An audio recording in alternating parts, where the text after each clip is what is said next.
I know I sound like a completely mental, insane person when I talk about the people in my head and how they're in control. But the truth is, if you don't like the way the story goes, you can take it up with America, because she's telling me the story and I'm writing it down. That's all I'm doing. Okay? So if you don't like it, call her up, and settle it up. But I'm not in control. If I try to steer the story in a way that I think it should go and it's not, it sucks, and then I have to rewrite the whole thing. So there you go. Is there a lot of that rewriting? The Elite, we had to take the middle out of that book twice. And let me tell you, that's hard. And it's really weird because that came because the story was very sleepy. If you've read The Elite, you kind of know how things go, but it used to be that America was poisoned and she was in bed for a lot of the book, and it was really boring. So actually you made quite a big announcement a couple of weeks ago, what was it? Because the cover here says Selection Trilogy. Yeah, that's a lie. It is. Because there will be a part 4 to the trilogy? And a part 5, yeah. Sorry. Tell us. I didn't realize that the third book wasn't out until in like a week or something, and you guys are kind of getting it early, so has anybody in here read the book? Yeah. Oh. Still, no spoilers, guys. No spoilers for those who haven't read it. I'll try my best not to spoil. If you want to read everything, you can go to my website. It's all there. But basically, we're trying to write my editor wanted a second epilogue to sort of like thank people who have read all the books and stayed with us with the entire thing and thought it would be cool. So I was like, awesome, have fun. So I sit down and I start writing it, and I call up Erica, I was like, I hate you.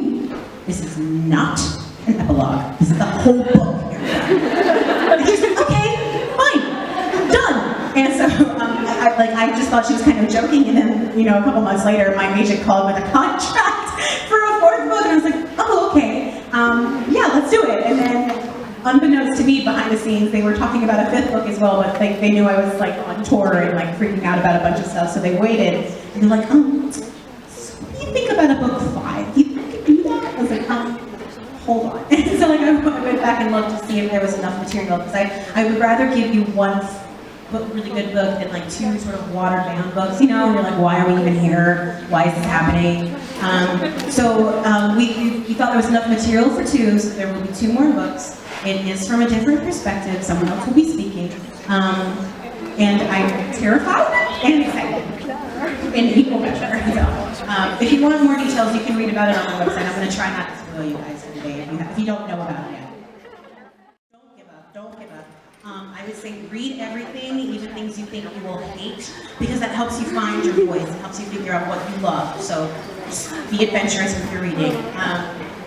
Daydream often. I used to have scheduled daydreaming time in my day where I would lay down and let my mind wander, and it was glorious. And I don't have time for that much anymore, but you should. It's good for your brain. And get a thick skin, because when you start getting your work out there, people will be mean. People will take time out of the day to write you a very lengthy email about why you are the worst person in the world. Not just your book. You as a human being are terrible. BTW. And so it's really hard, and I don't always handle it very well. I thought I was tougher than I was. It's one of those things I'm still getting good at. So start working now. I'm like not caring what other people think, good and bad, because you just need to be happy with what you're creating. So share. That's very nice. How do you start with the story?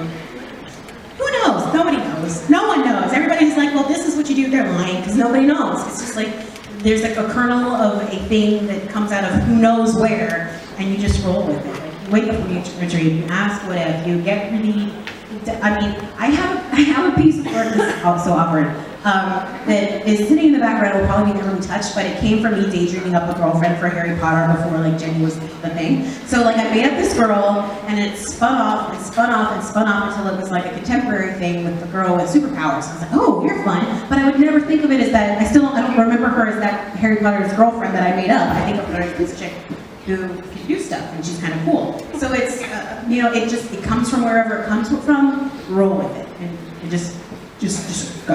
And I would say, like, I come up with the idea, like, I was like, oh, there's this girl who's there, but once she showed up and she had a name and she was a person, the rest of it was me just listening to her. So just kind of be okay with letting go a little bit and listening to the people in your head. Be crazy. Because basically, if you become a writer and you join the club, we are all a little loopy, so you might as well get used to that now. Just go for it. Okay, so daydream and be crazy. Daydream and be crazy. But Just keep going. Yeah. Just keep going. I think that's excellent advice, really. And it's so much. Actually, like before I do stuff, like I'll put in my headphones, I'll be back. Yeah, and I just have to get like a little excited. It's like the Olympics for me. I eat a lot of carbs, and then I listen